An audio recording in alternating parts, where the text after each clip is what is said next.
जय शृंगारपुरे मनसेचे पर्यावरण सेनेचे अध्यक्ष आपल्या सोबत जोडले गेलेले आहेत। नमस्कार जय सर, स्वागत आहे तुमचं लोकशाही मराठीमध्ये। माफ करा, तुम्हाला काही सेकंद थांबावं लागत होतं कारण घटनास्थळाचा आपण आढावा घेत होतो। तुम्ही हा मुद्दा खरं तर उपस्थित केलेला होता। आज या सगळ्या मुद्द्यावर कबूतरखान्यावरची ही सगळी परिस्थिती पाहिल्यानंतर लोकशाही मराठीशी बोलताना तुमची काय पहिली प्रतिक्रिया आहे? नाही, मला असं वाटतं की ही आक्रमकता नाही आहे, ह्याला दादागिरी म्हणतात आपल्या भाषेमध्ये। हे जे आज आज तुम्ही बघताय एका समाजाची, याला दादागिरी म्हणतात आणि मुंबईवर ही दादागिरी आहे। ठीक आहे। दुसरी गोष्ट की ही गोष्ट जी आहे कबुतरांना फीडिंग न करण्याची, ही ऍब्सोल्युटली समाजकारणामध्ये येणारी ही गोष्ट आहे। ठीक आहे। या गोष्टीला जेव्हा सुरुवात केलेली आम्ही, त्या गोष्टीमध्ये एकच होतं की बाबा तुम्ही कबुतरांना फीड करू नका, एवढंच होतं। कबुतरांना तुम्ही फीड न केल्याने काय होणार आहे की कबुतर जी आहेत ते त्यांच्या इकोसिस्टम मध्ये जातील आणि तो परिसर जो आहे तो सुरक्षित राहील, सेफ राहील आणि जी लोक श्वसनाच्या आजारांनी त्रस्त झाली आहेत, ओके, ते होणार नाही। या गोष्टीवरच होतं। ह्या गोष्टीला हा ऍटम बॉम्ब फुटलाय आणि फालतूमध्ये या गोष्टी झाल्यात। तिकडे हे आंदोलन म्हणजे हा जोक सारखं वाटतंय आणि तिकडे जाऊन नारे काय लावतात तुम्ही, जय श्रीराम जय श्रीराम, आणि हिंदू समाजाचा कबुतरांशी आणि त्यांच्या फिडिंगशी काय घेणं देणं आहे? तुम्ही धर्माला का आणताय याच्यामध्ये? अगदी। आणि जैन समुदाय म्हणून तुम्ही काय येताय याच्यामध्ये? तुमच्यामधलं कितीतरी जैन लोक आहेत। जैन जी मी मध्यंतरी 4-5 महिन्याआधी आम्ही जनजागृतीची मोहीम केलेली, त्याच्यामध्ये जे डॉक्टर होते ते जैन समाजाचे होते। त्यांचं नाव पण मी तुम्हाला सांगतो, जीनमशा करून नाव आहे त्यांचं। आणि जैन असं नाहीये ना की हा लंग फायब्रोसिसचा आजार फक्त दुसऱ्या जातींना होतोय, हा तुमच्या सगळ्यांनाच होतोय हा आजार। आणि मग तुम्ही काय, हा आंदोलन कशाबद्दल आहे? हे आंदोलन तुम्ही तुमच्या ताकद दाखवण्यासाठी आहे, बाकी काही नाही। हे आंदोलन कबूतर आणि त्याच्याबद्दल नाही आहे, हे तुम्ही समजून घ्या। अगदी जयजी, पण या सगळ्या मुद्द्यावर काल मुख्यमंत्र्यांनी खरं तर सकारात्मक भूमिका सुद्धा घेतली। विशेष म्हणजे कॅबिनेटच्या बैठकीपूर्वी एक बैठक सुद्धा झाली, यावर सकारात्मक भूमिका राज्य सरकारच्या वतीनं घेण्यात आली।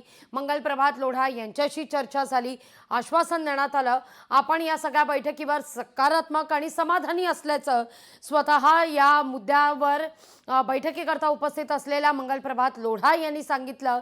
त्यांच्या समवेत जे काही संबंधित व्यक्ती होती त्यांनी देखील म्हटलेलं होतं। या सगळ्या घडामोडीनंतर आज अचानकपणे कबूतरखान्यासह ही सगळी परिस्थिती निर्माण होते। या ठिकाणी इतका बंदोबस्त असताना सुद्धा काय म्हणावं? जी काल मुख्यमंत्र्यांची बैठक झाली, त्या बैठकीमध्ये त्यांनी ज्या गोष्टी सांगितल्या आहेत की कंट्रोल्ड फीडिंग आणि बीएमसीचे अधिकारी जाऊन तिकडे कंट्रोल्ड फीडिंग करणार। हे कंट्रोल्ड फीडिंग वगैरे काही होत नाही, तुम्हाला ती फीडिंग स्टॉप करावी लागेल। जेव्हा तुम्ही स्टॉप कराल तेव्हा ते कबूतर इकोसिस्टम मध्ये त्यांच्या जातील आणि तो प्रॉब्लेम सॉल्व्ह होईल। हे कंट्रोल फीडिंगनी काही होणार नाहीये, काही म्हणजे काही होणार नाही। कंट्रोल फीडिंग करायला जाल तर परत जे आज जे झाले ते परत होणार आहे। आता मात्र ती स्टॉप करावं लागेल ती गोष्ट। आणि तुम्हाला फक्त एकच गोष्ट मी तुमच्या समोर मांडतो की कोविडच्या वेळेला 5 वर्षाआधी कोविडच्या वेळेला 3 महिने कबूतरखान्यावर कोणी फीड करत नव्हतं। काय झालं त्या कबुतरांचं? बरोबर। तेव्हा कबूतर कुठे गेली? तेव्हा का नाही ते मेले कबूतर? आत्ताच का होत आहेत? हे 4-5 जे कबूतर ते मेले वगैरे हे जे करतायत ना, हे कुठून तरी बाहेरनं आणलेली कबूतर आहेत त्यांनी। अगदी। आता मात्र मनसेची काय नेमकी यावर भूमिका असणार आहे? मनसेची भूमिकापेक्षा माझी फक्त आम्ही जेव्हापासून मनसेनी ही गोष्ट चालू केलेली ती फक्त जनजागृतीवर होती। आम्हाला जनजागृती करायची, लोकांपर्यंत ही गोष्ट पोहोचली पाहिजे की बाबा हा त्रास किती त्रासदायक आहे। लंग फायब्रोसिस खूप जास्त, आणि फक्त लंग फायब्रोसिस नाही, बाकी लंगचे दुसरे आजार पण होत आहेत। त्यांच्या पिसांमुळे वेगळे आजार होत आहेत, त्याच्या विष्ठेमुळे वेगळे आजार होत आहेत। ठीक आहे, तर जनजागृतीच आम्हाला करायची आहे। इथे जाऊन आंदोलन कसल्या गोष्टीचं हे करतायत आणि आम्ही आंदोलन कुठल्या गोष्टीचं करायचं? तुम्हाला आम्हाला फक्त जनजागृती करायची आहे, लोकांपर्यंत पोहोचायचं आहे आणि लोकांनी फीड करणं बंद केलं पाहिजे. जोवर तिथपर्यंत जिथे फीडिंग होणार तिथपर्यंत हे कबुतरांचा विषय चालू राहणार. आणि आज जे कबुतरांचं तुम्ही दादर कबूतर खाण्याच्या आजूबाजूला बघतात, सगळ्या बिल्डिंगवर कबूतर असतात, असे सगळीकडे होणार. माझ्या घरात आहे, माझ्या घराच्या खाली आहे. अगदी जयजी तुमच्या बोलण्यात आणि अजून एक गोष्ट तुम्हाला सांगतो, ही जी लोक आंदोलन करायला आली आहेत, तुम्हाला सांगतो ह्या सगळ्या लोकांच्या घरावर नेट लावलेत. तुम्ही कोणालाही जाऊन विचारा कुठे राहतो आणि तुझ्या घरी नेट लावलंय का. तुम्हाला तुमच्या घरी कबूतर नकोय पण बाहेर चालतात, असं कसं चालणार आहे हे. जयजी तुमच्या बोलण्यातून अगदी सुरुवातीपासून मी ऐकते, तुमच्या बोलण्यातून तो सात्विक संताप पाहायला मिळतोय, जाणवतोय तो. पण या सगळ्या मुद्द्यावर जेव्हा काही तिथं असलेल्या महिलांशी संवाद साधला तेव्हा मात्र त्यांच्याकडून दोन वाक्य होतं. एक तर जय श्रीराम आणि दुसरा एक महत्त्वाचा मुद्दा जीने दो, असं खरं तर त्यांचं म्हणणं होतं. आता मात्र तिथं बंदोबस्त वाढवला जातोय. ओके, दोन गोष्टी याच्यामध्ये. जर तुम्ही बोलतात ना की जय श्रीराम एक मुद्दा आणि दुसरा मुद्दा जीने दो. कोणीही तुम्हाला बोललं नाहीये की तुम्ही देवळात जाऊ नका आणि जय श्रीराम बोलू नका, ठीक आहे. कोणीही तुम्हाला हे सांगितलं नाहीये की त्यांना तुम्ही मारा, बरोबर. आम्ही सांगितलंय का की कबुतरांना मारा? कोणीही सांगितलंय का कबुतरांना मारू नका? बरोबर. आम्ही फक्त एवढंच सांगतो की फीड करू नका.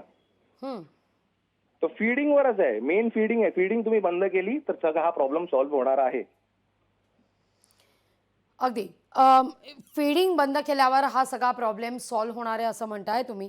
या सगळ्या मुद्द्यावर आता मात्र सुरुवातीला हे आंदोलन पर्यावरणाच्या मुद्द्यावर सुरू झालेलं होतं. आंदोलन म्हणण्यापेक्षा आपण म्हणूया मुद्दा उपस्थित करण्यात आलेला होता मनसेच्या वतीनं. मग तो आवाहन असू दे, विनंती असू दे किंवा मग पत्रव्यवहार इथपर्यंत सीमित होता. आज मात्र या सगळ्या मुद्द्याला असं वळण मिळत असताना, अशी भूमिका आता जैन समाजाकडून घेतली जात असताना जयजी थेट विचारते, आता असं नाही का वाटत आहे कुठेतरी अस्तित्वाचा हा सगळा मुद्दा उपस्थित झालाय?